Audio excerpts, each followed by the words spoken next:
আসসালামু আলাইকুম সবাইকে, আশা করি সবাই ভালো আছেন। এই ভিডিওটা অনেক দিন আগে আপলোড করব বলছিলাম, বাট করা হয়নি অলসতা করে।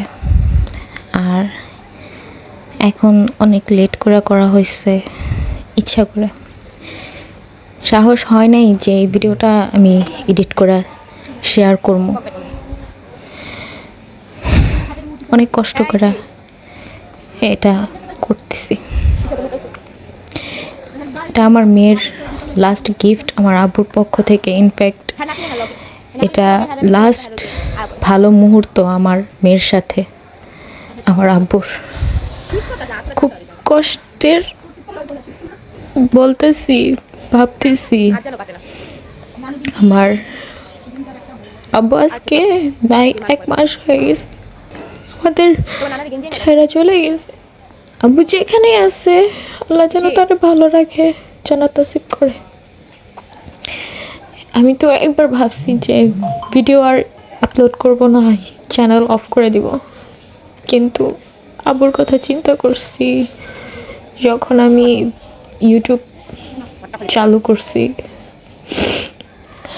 আমাকে প্রচুর সাপোর্ট করছে আমার আব্বু। আব্বুর কারণেই আমি ইউটিউবটাই পর্যন্ত পেজ এ পর্যন্ত আমি চালাইতে পারছি, আমার আব্বুর সাপোর্টের কারণে। এই ভিডিওটা এডিট করার মধ্যে আমার যে কত কান্না আসছে এটা আমি বুঝাইতে পারবো না। এগুলা স্বপ্ন, শুধু এখন স্বপ্নেই শুধু আব্বুরে দেখতে পারি, বাস্তবে না দেখতে পারি না আব্বুকে ধরতে পারি। আমার মেয়ে খালি নানা নানা করে, নানা কেন এখনো আসে না হাসপাতাল থেকে। ওর বলছি নানা আল্লাহর কাছে চলে গেছে, দোয়া করো তোমার নানার যেন আল্লাহর কাছে ভালো থাকে। ও দোয়া করে, ও রাত্রেবেলা বলে আমি নানারে দেখি না কতদিন হয়েছে, আম্মু আমাকে নানার কাছে নিয়ে চলো। কিভাবে দেখাবো ওর নানারে, ওর নানারে অনেক আদর করতো। এখন আর ওর সাথে দুষ্টামি করার মতো মানুষ, ওর সাথে খেলার মানুষ। সারাদিন কাজ করে আয়শা যখন নাতনি বাসায় থাকতো, আয়শা তার সাথে সময় দিত, আমাদের সাথে সময় দিত। এখন সেই মানুষটা নাই। বিশ্বাস হয় না, মোটেও বিশ্বাস হয় না। আমার একটা ফ্রেন্ড আছিল, ওর বাবা নাই। ও প্রায় ওর বাবাকে নিয়ে পোস্ট করতো, ওর বাবাকে মিস করে, বাবা ছাড়া কীভাবে লাগে একা একা, ওরকম শেয়ার করতো। দেখা খারাপ লাগতো, বাট এখন ফিল করি যে বাবা ছাড়া কিরকম লাগে। একটা সাপোর্ট, একটা ভালোবাসার মানুষ, বাবার থেকে বেশি পৃথিবীতে বাবা মা যে কী জিনিস সেটা যার নাই সে খুব ভালো বুঝে। এই জিনিসটা খালি মানুষ পোস্ট করতো যাদের বাবা মা নাই। এখন আমিও ফিল করি যে বাবা ছাড়া কিরকম লাগে।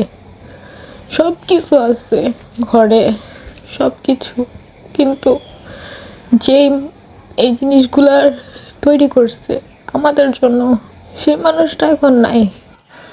হসপিটাল আমরা 15 দিনের মতো ছিলাম,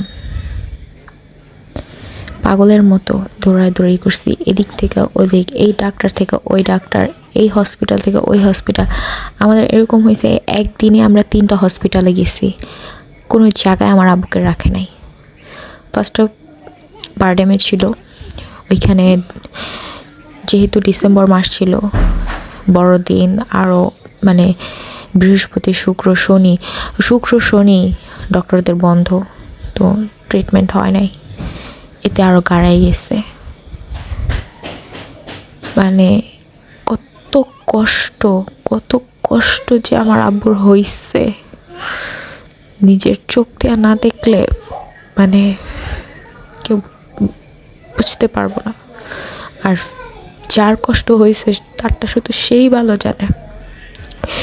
পাগলের মতো হয়ে গেছে। বাট সবচেয়ে আশ্চর্য ব্যাপার হয়েছে এটা যে ডক্টররা বলে রুগীর যদি বাইচা থাকার ইচ্ছা না থাকে ওই রুগীটাকে বাঁচানো অনেক মুশকিল। আমার আব্বুর অনেক মনের শক্তি ছিল। আর ডাক্তাররা আমাদের এটা বলছে যে আপনার পেশেন্টের মনের শক্তি থাকলে কী হইব, তার বডিতে ওই শক্তিটা নাই। আমরা অপারেশনের জন্য ওই শক্তিটা তার নাই, আমরা যে অপারেশন করব। আমার আব্বু লাস্ট শুক্রবারও আমাকে এটা বলছে যে ইকরা, আমার ধরে দাঁড়া করা, আমি ঠিক হয়ে যাবো, আমি নিজের পায়ে দাঁড়াইতে পারবো। আমি অনেক এক্সাইটেড, বাট আমার ভয় লাগে, তুই আমার ধরিস। বাট এরপরের দিনই ও সকালে স্ট্রোক করে আবার। এরপর আব্বু আর কথাও বলতে পারে না। আমাদের ওইখান থেকে যে হসপিটাল ছিলাম ওখানে তার চিকিৎসা নাই, আবার অন্য হসপিটালে যাই, সেখানে রাত্রে ওটি করবে ইমার্জেন্সি বলছে। বাট দুইবার ওটি করার কথা বললে হইলেও ওটিতে নেওয়া হয় না, ওখান থেকে বের করে দেওয়া হয় যে আরও বড় সিনিয়র ডক্টর দরকার, ওনার অনেক সমস্যা, আমি একা পারবো না। তো লাস্ট অবধি আমরা বুঝতে পারছি যে, লাস্ট অবধি না, ডক্টর আমাকে আমি যেহেতু ওনার মেয়ে, আগেই বলছে যে আপনারা মন শক্ত রাখবেন, কারণ এই রুগীকে কতদিন আছে, বা আমরা যদি অপারেশন করেও তো ওনার সেন্স ফিরে আসাটা অনেক টাফ, উনি নাও ফিরে আসতে পারে। তারপর আমরা পাগলের মতো এই হসপিটাল ওই হসপিটাল দৌড়াদৌড়ি করছি। তো সবশেষে আমরা বিরক্ত হয়ে, ইনফ্যাক্ট লাস্ট অবধি তো আমার আব্বু হসপিটালের ফ্লোরে রয়েছে যে পেশেন্টটাকে আইসিইউতে রাখা দরকার। আমরা আব্বুর কষ্টটা আর সহ্য করতে না পারা আর ডাক্তারদের অবহেলার কারণে, অবশ্যই এখানে ডাক্তারদের অবহেলা বললেও ভুল, আল্লাহরই হয়তো ইচ্ছা ছিল যে বাসায় আসবে আমার আব্বু, আর আমার আব্বুর শেষ নিঃশ্বাস আমাদের বাসায় হবে। আর সব থেকে কষ্টের বিষয় এটা যে আমার আব্বু বারবার যখন কথা বলতে পারছে, বারবার বলছে আমি বাসায় যাব, আমার ভালো লাগে না এখানে, বাসায় চলে যাব, আমাকে বাসায় নিয়ে যা। সেই লাস্ট আমার আব্বু বাসায় আসছে ঠিকই, কিন্তু তখন তার মুখের ভাষাটা ছিল না, উনি একটু করে জাস্ট বলতে পারছে যে আমি আমার বাসায় আসছি, আমি চিনতে পারতেছি সব।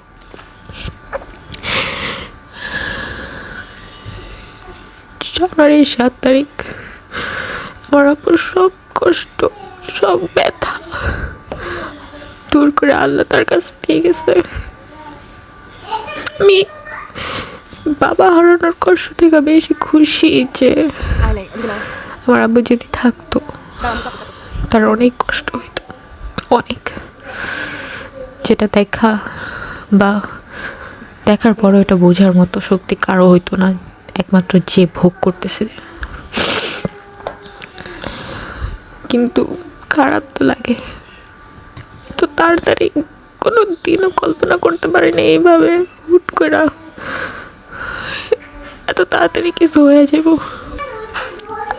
লাস্টেও আমি অসুস্থ রাখতে আমি কত দিন বেড়াই গেছি, আমরা কত আনন্দ করছি। লাস্ট গ্রিল খাওয়াইছে নাতিনের আক্তার, তখনও বুঝি নাই, আমি বুঝলে হয়তো আমি আর চাইতামই না আপুর কাছেই থাকতাম প্রত্যেকটা সময়। আমার মাথায় হাত বুলাই দিছে, আমাকে জড়াই ধরছে, হসপিটালে বলছে আমাকে, আবুর সেন্স ছিল না, সেন্স যখন আসছে তখন আমার তার কাছ থেকে দূরে সরতে দেয় নাই, আমাকে জড়াই ধরেই রাখছে।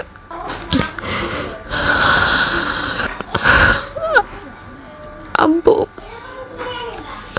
আমি তোমার সুস্থ হইলে আমি বলতাম তোমারে যে এত টেনশন করছো, যে কি হইব আমাদের জন্য এত কষ্ট করছো, এখন দেখো কই আছো তুমি, এখন কি অবস্থা হইব আমাদের তোমারে ছাড়া, এখন কে টেনশন করবে, এত টেনশন করছো আমাদের জন্য, এখন কই তুমি, বাট তুমি এগুলো শুনতে পারবো না। আব্বুর কথা ভাবলে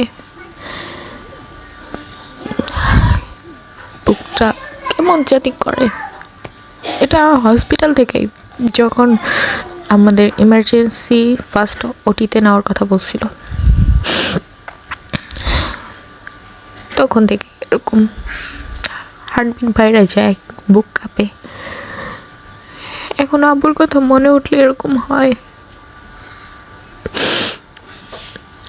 আল্লাহর কাছে খালি এতটুকু দোয়া, আল্লাহ যাই হোক, যেমনই হোক, আব্বুরে তুমি জান্নাতে দিও, তুমি ভালো রেখো।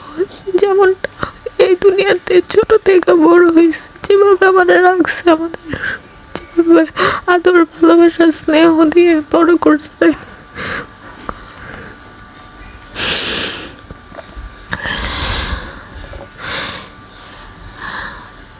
আমার আব্বু দুনিয়ার বেস্ট আব্বু। আমি আমার আরো চাচুরা আছে, তারা আমাকে না, আমার ছোট বোন না, আমাদেরকে অনেক অনেক ভালোবাসে। আমার চাচিরা স্নেহ করে, অনেক ভালোবাসে। আমি আমার চাচুদেরও বলি, ইনফ্যাক্ট আমি ওই প্রত্যেকটা বাবা মা বলি যে তোমরা যে টাকা পয়সার চিন্তা করে নিজেদের ডাক্তার দেখাও না, লাভ কি? ক্ষতি কার করতেছো? এই সন্তানের কথা চিন্তা করে নিজেরা ডাক্তার দেখাও না। এটা ভুলেও করো না, এটা ভুলেও করো না। তোমরা ঠিক থাকলে তোমাদের সন্তান ঠিক থাকবো। আমি আব্বুর সাথে এই ভিডিওটা করার সময় একবার করি নাই, পরে আবার করছি। আমরা তখনও কত আনন্দ করছি, আমার সাথে আব্বুর সাথে গল্প হয়েছে। আব্বু, আমার মুখে নাকি আব্বু ডাকটা অনেক ভাল লাগে। আমাদের দুই বোনের মধ্যে পার্থক্য আমি আব্বু বলি, ইশরাতে বাবা বলে। আর ইশরাতে একদিন আব্বু বলছিল আমি আব্বু আব্বু বলি দেখা, তো ছোট ছিল তখন আব্বু ওর একটা ধমক দিছে। পরে বলতেছে যে তোমার মুখে বাবা ডাকটা আমার কাছে খুব ভাল লাগে, আর আমার মুখে আব্বু ডাকটা। এখন আর আমিও আব্বু বইলা ডাকতে পারবো না, আর আমার বোনও বাবা বইলা ডাকতে পারবো না। কল্পনার জগতে আছি, কারণ এক সেকেন্ডের জন্য বিশ্বাস হয় না যে আব্বু নাই। আমি আমার বাসায় এসে মজার মজার খাবার আব্বু বানায় দিত, নাস্তা এটা ওটা করতো, তো এগুলো ভিডিও করতাম। এখন আর আব্বুর সাথে আমার ভিডিও করা হইব না। আল্লাহর কাছে অনেক অনেক শুকরিয়া যে এমন একটা আব্বু পাইছি যে জীবনের প্রত্যেকটা জিনিস দিছে। এমন কোনো জিনিস নাই যে আমার আব্বু আমারে খাওয়ায় নাই। আলহামদুলিল্লাহ, যদি কোনো কিছু নাও খাই থাকে কোনো আফসোস নাই। আর সেটাও কি টাকার কেনাটা আমার কাছে আমার বাবার এইসব জিনিসগুলোর কারণে, যেটা আমি বলতেছি, আমার কাছে টাকার থেকে ভালোবাসার মূল্যটা অনেক বেশি।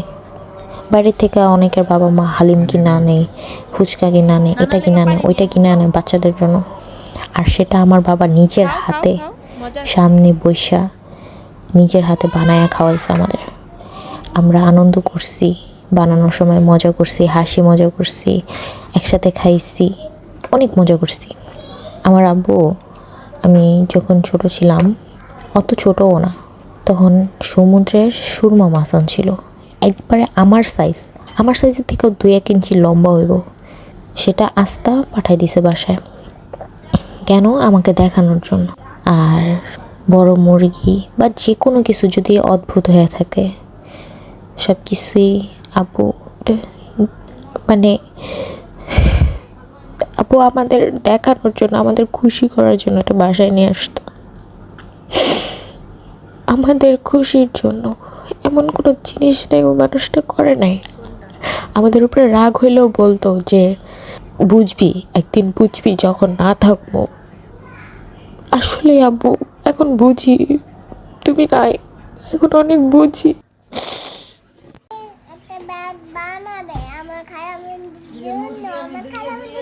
অনেক ভালোবাসে আমারে। তাই? হ্যাঁ। আর তুমি? আমিও ভালোবাসি আমার খালামণি।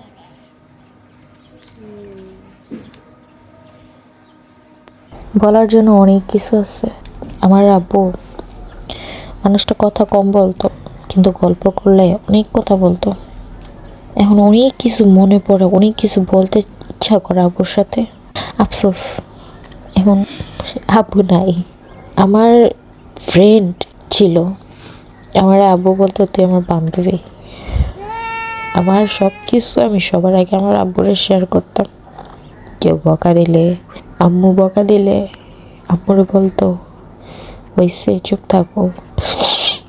এখন আম্মু বকলে বা কেউ কিছু বললে আব্বু আর সামনে এসে দাঁড়াইবো না, আমার বাইরে বকবি না, এটা বলবো না। আমার আব্বু অনেক কিছু বলে ফেলেছি, আর কিছু বলবো না। আব্বু আমাদের কল্পনায় থাকুক, আর এটা দোয়া করি যে আল্লাহর কাছে যেন আব্বু ভালো থাকে, আল্লাহ যেন আমার আব্বুরা অনেক ভালো রাখে, আর আমরাও এক সময় যাব আব্বুর কাছে, আমরা যেন একসাথে থাকতে পারি, এটা আল্লাহর কাছে দোয়া করে আল্লাহ যেন আমার আব্বুকে জান্নাতুল ফেরদৌস নসিব করে। এই ব্যাটটা কার জন্য বানাইতেছে? আমার জন্য। তাহলে নানাকে তুমি কি থ্যাংক ইউ বলছো? থ্যাংক ইউ নানা, thank you. Thank you. Welcome. এটা মহিলা করছে কেটা, করছে কেটা? আমি করছি একটা কবিতা বলো তো, আতা গাছে বলো। আতা গাছে তোতা পাখি ডালিম গাছে মৌ, একটু ডাকি তোতা কথা না কেন বউ। মাশাআল্লাহ। আল্লাহ বিজা।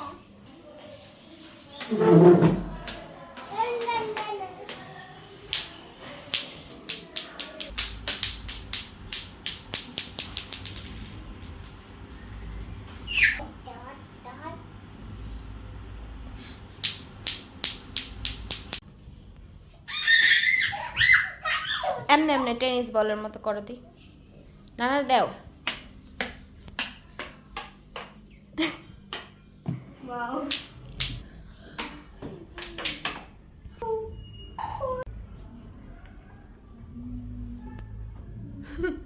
বল হারাই গেছে, মন খারাপ।